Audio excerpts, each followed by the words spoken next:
হচ্ছে alcohol detection sensor. এটা ড্রাইভারের শ্বাস প্রশ্বাস থেকে অ্যালকোহলটা ডিটেক্ট করবে, অর্থাৎ শনাক্ত করবে যে ড্রাইভার মদ্যপান অবস্থায় রয়েছে কিনা। এভাবে এখানে একটি অ্যালার্মিং সিস্টেম বেজে উঠবে এবং ইঞ্জিন সিস্টেমটি বন্ধ হয়ে যাবে, যার ফলে গাড়ি চালানো বন্ধ হয়ে যাবে এবং দুর্ঘটনা ঘটার কোনো সম্ভাবনা থাকবে না। এবং ইঞ্জিন সিস্টেমটা বন্ধ হয়ে যাবে, যার ফলে গাড়ি চালানো বন্ধ হয়ে যাবে এবং দুর্ঘটনা ঘটার কোনো সম্ভাবনা থাকবে না। সবশেষে আমি এটি বলতে চাই যে এটি শুধু বিজ্ঞান মেলার একটি প্রজেক্ট নয়, এটি যদি আমরা বাস্তব জীবনে বাস্তবায়ন করতে পারি তাহলে আমাদের দেশে সড়ক দুর্ঘটনার হার বৃহতাংশে কমে যেতে পারে। Thank you. অনেক ধন্যবাদ। Thank you. এখানে হচ্ছে ডিজিটাল শহর নিয়ে প্রজেক্টটা করেছি।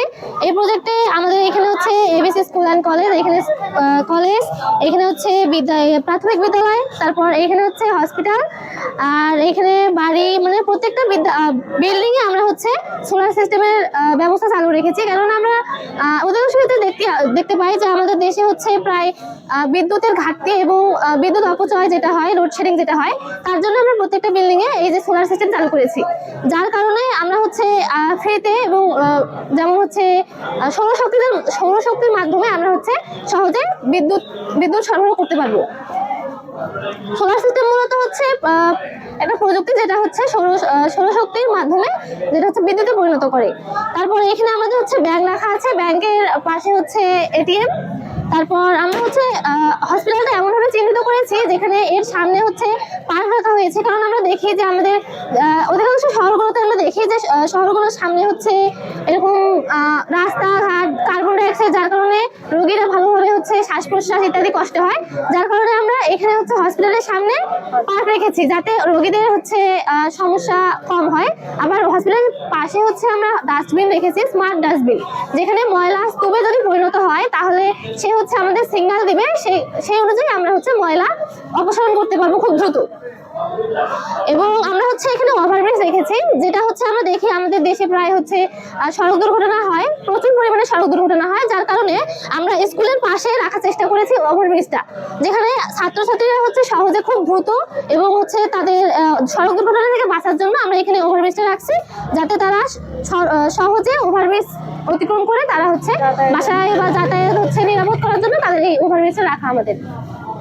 তো আমরা আমাদের এই আয়োজন বিজ্ঞান মেলার এই উদ্দেশ্যই ওইটা যে স্টুডেন্টরা যেন বিজ্ঞান সম্পর্কে জানে, সে চিন্তা করতে শেখে, সে আবিষ্কার করতে শেখে, সে দেশটাকে ভবিষ্যতের বিজ্ঞানের পথে নিয়ে যেতে পারে। আমরা এখন আমাদের যে অর্থনৈতিক ব্যবস্থা, কৃষি থেকে আমরা শিল্পের দিকে বেশি অগ্রসর হচ্ছি। আগে আমাদের 72 সালের পর থেকে আমাদের দেখা যায় তো অর্থনীতিতে কৃষির অবদান বেশি, এখন ধীরে ধীরে সেটা আমরা শিল্পের দিকে নিয়ে যাচ্ছি, এরপরে স্বাস্থ্য, তারপরে এখন কৃষিতে চলে গিয়েছি। তো আমাদের যেহেতু শিল্পের দিকে অগ্রসর হচ্ছে, এই শিল্পটাকে এগিয়ে নিয়ে যাওয়ার জন্যই বিজ্ঞানটা গুরুত্বপূর্ণ।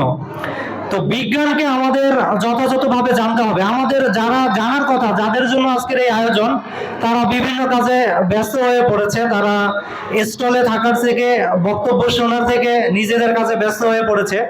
আমার মনে হয় বক্তব্য থেকে তাদেরকে যে কাজে এঙ্গেজ করেছি আমরা, সেই কাজটাই বেশি গুরুত্বপূর্ণ। তবে দুই একটা কথা না বললেই নয়, আমাদের স্টুডেন্ট যারা আছেন এই বিজ্ঞান মেলার জন্য যাদেরকে আনা হয়েছে, তাদের সব থেকে বড় কথা হচ্ছে অধ্যয়ন করতে হবে।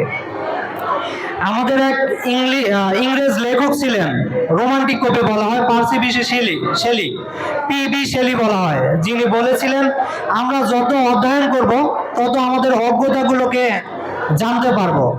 সুতরাং আমরা যদি অধ্যয়ন না করি, পড়ালেখা থেকে দূরে চলে যাই, বর্তমান প্রজন্মের আসক্তি হচ্ছে মোবাইল, অনেকের মাদক, এই মোবাইল এবং মাদক আসক্তি থেকে বের হয়ে আমাদেরকে অধ্যয়ন করতে হবে, বই পড়তে হবে।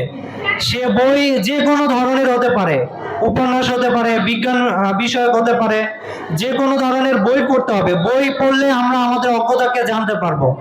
অধ্যয়নটা বাড়াতে হবে, অন্য কাজের পাশাপাশি আমাদেরকে অধ্যয়নটা বাড়াইতে হবে, যাতে আমরা নিজের অজ্ঞতাকে জানতে পারি, নতুন কিছুকে জানতে পারি। নতুন কিছু জানার জন্য আমাদেরকে প্রশ্ন করতে হবে, নিজেকে সবসময় প্রশ্ন করতে হবে, কি, কেন, কিভাবে মধ্যে থাকতে হবে। আমাদের বিজ্ঞান মেলার শুভ উদ্বোধন ঘোষণা করে আমি আমার বক্তব্য শেষ করতেছি। ধন্যবাদ। আসসালামু আলাইকুম।